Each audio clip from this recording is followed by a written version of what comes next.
Hello students, welcome to this online class. In this video, we shall discuss about chapter 9, that is weathering.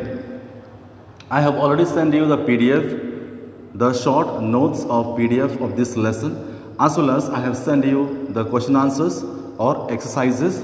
So today I'll explain what about this weathering is, what weathering is. So, what is the meaning of weathering? Weathering is the breaking down of rocks, soils and minerals through contact with the earth's atmosphere.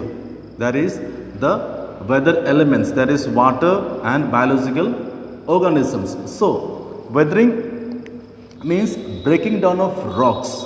In other term, it is also known as the earth's surface is exposed to various elements of weather. As we see that earth is exposed to various elements. These elements are like rain, air, heat, frost and cold. They wear away the rocks. That means they tear away the rocks. Due to this effect, what happens? The rock becomes weak and they break down. So we can define that weather involves disintegration and decomposition of rocks where they exist. Disintegration means breaking down of rocks and decomposition means the formation of soil. So what happens when the rocks break, they mix with the soil, that is known as decomposition. So weathering is important as it leads to the soil formation. So basically we are talking about the weathering which leads to the soil formation. So there are three types of weathering, that is physical weathering, chemical weathering and biological weathering. In the physical weathering, it is also known as mechanical weathering. So we have so many factors that affect or they are responsible for the physical weathering or mechanical weathering. These factors are the extremes of temperature, nature of rocks, structure of rocks, frost, wind and slope of land. So what happens? Basically physical weathering or mechanical weathering, the most important element that affects the rock is temperature, the cooling down and heating up. So when the cooling down and heating up process repeatedly takes place on the rocks, they make the rock very weak. So this process is basically affected by this factor is termed basically the physical weathering. So let's see first point, that is the extremes of temperature. Extreme means when the temperature is so much high and then again it comes so much cold.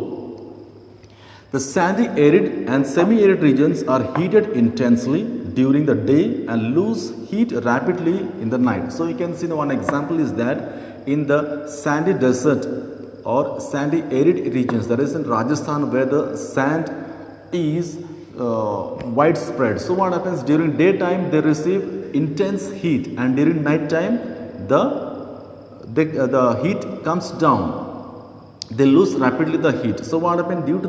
During night time the heat comes down. So hence the diurnal range of temperature, the heating during the daytime and losing heat during the night time, this diurnal change is making the rock to expand.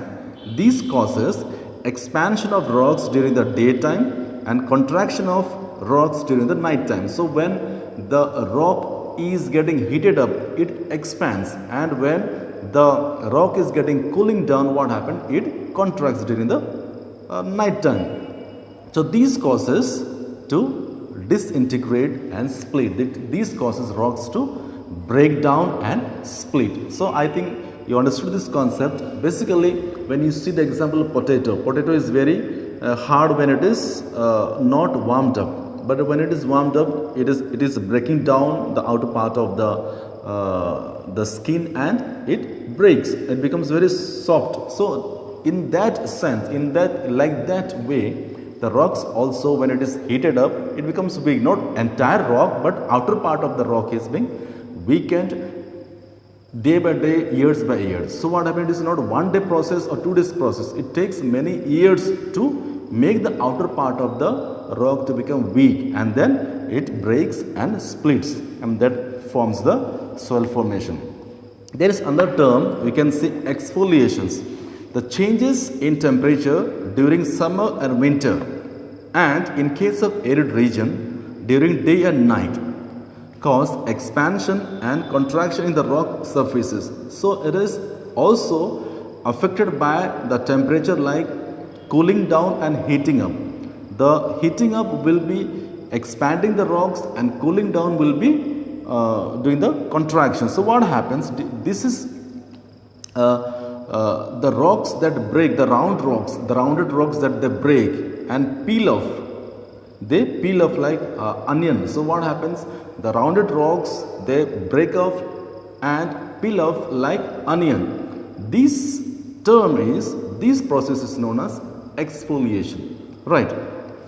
And the rectangular rock blocks are gradually rounded by the splitting away of these sharp corners.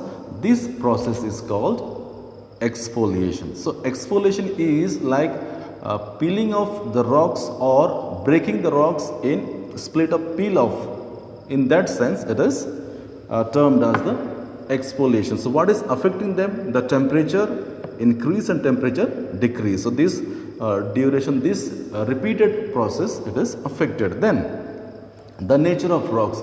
The nature of rocks also affect the disintegration of the rocks. So it depends upon the nature of rocks, whether rocks are not the same. Some rocks are very hard, some rocks are very soft. So hard rocks will be taking more time to get weakened, but the soft rocks will be taking, or it will be easily affected by the weather elements. So that depends upon the nature of rocks. The nature of rocks refers to the composition of rocks. Some rocks may be hard and some may be soft. Some may be soluble and some may be insoluble. Hence, the mechanical weathering takes place in the softer and soluble rocks more easily than in the hard and insoluble rocks. In case of sandy soils of desert, it is picked up by wind more easily, while clay or loam cannot be lifted by air easily. So that is how nature of the soil and the nature of the rocks are. In the desert area, like the sandy soil is easily carried, but because the moisture is not there, it is not getting wet. So what happens? In the desert, the sandy soil is easily carried by the wind. But in the places of area where the clay or black soil is there, loamy soil is there, what happens? They are having the moisture with them, so that cannot be carried. Though they are soft, they cannot be carried due to the lack of moisture. Then we can see structure of rocks. That depends upon the structures of rocks. It is very round shape or rectangular or horizontal, or it is horizontal or vertical. So the texture or the arrangement of the rocks also affects the process of weathering. For example, vertically arranged rocks are more susceptible to weathering as air, water, snow and frost enter the gaps as compared to the horizontally arranged layers. So the vertically arranged rocks are easily affected because they will be vertically arranged, and the water, frost, snow and air easily gets inside, as there will be cracks or gaps will be there. So once water or frost enters the rocks, it starts its erosive action and breaks them into pieces. So what happens when the vertically arranged rocks are easily affected, as once the rock, in the rock, what happens? On the rock, what happens? The water gets inside, so slowly that makes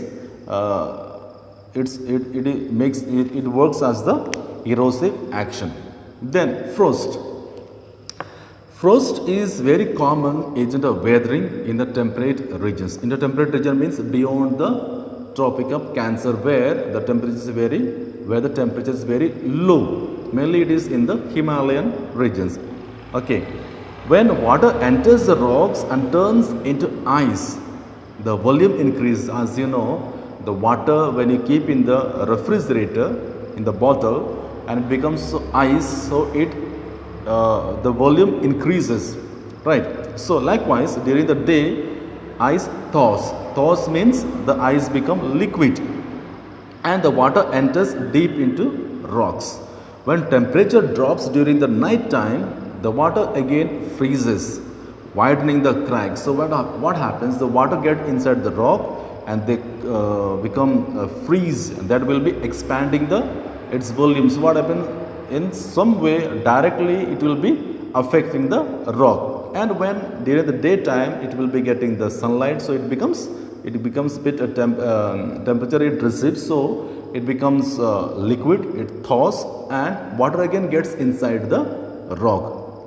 Then what happens? When again it freezes, what happens? It tries to widen its volume and cracks the rock. These repeated freezing and thawing results in breaking of rocks. So this thawing and freezing. Thawing means ice becoming liquid and again becoming freeze. So this two process makes the rock very weak and they tend to break the rocks. Wind blown sand particles attack the rocks and erode them. This is most common in the desert. In the desert what happens? The wind blows, along with them sand particles, dust particles hit, right? So what happens? Slowly tiny parts of the rocks are also coming out from the top layer of the big rocks.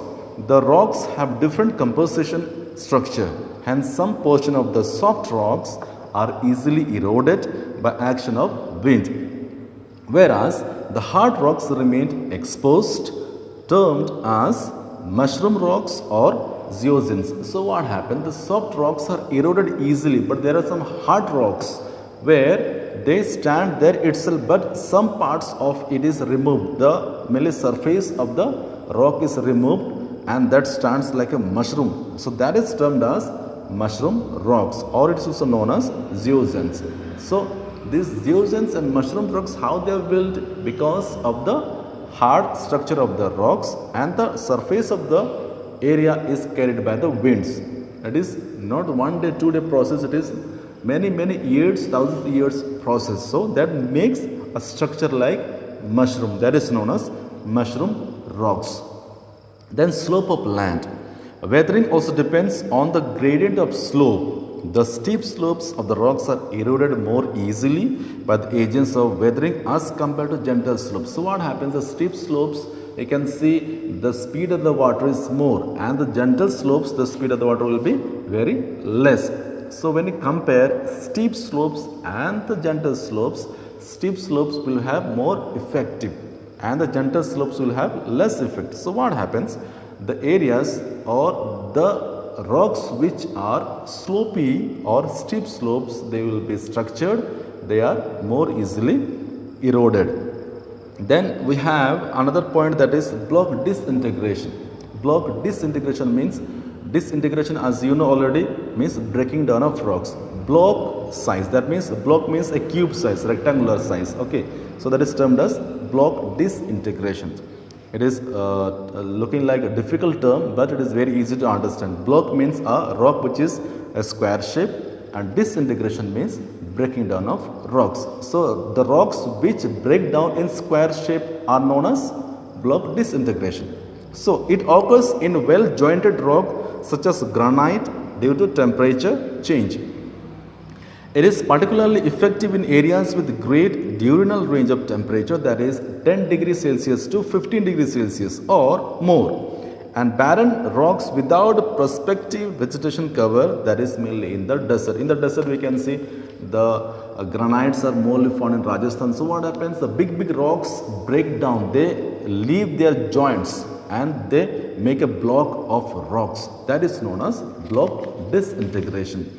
In this type of weathering, rocks are split along the joints into large rectangular shaped blocks. So as the topic or the point clears that block disintegrations, here you remember the rocks are split along the joints into large rectangular shaped rocks. Large rectangular shaped blocks. So these blocks. So that is termed as block disintegration and is very common in our well jointed granite in Hong Kong. Hong Kong it is very common. You can see the picture over there, block disintegration over well jointed granite in Potai Island in Hong Kong. Then we have granular disintegration. Granular disintegration means it is a process of physical or mechanical weathering due to the repeated heating and cooling as a result of temperature changes. Granular means a gradual changes, gradual, slowly takes place. That means not, it takes thousands of years to break down the rocks. Okay, so rocks are usually composed of different types of minerals.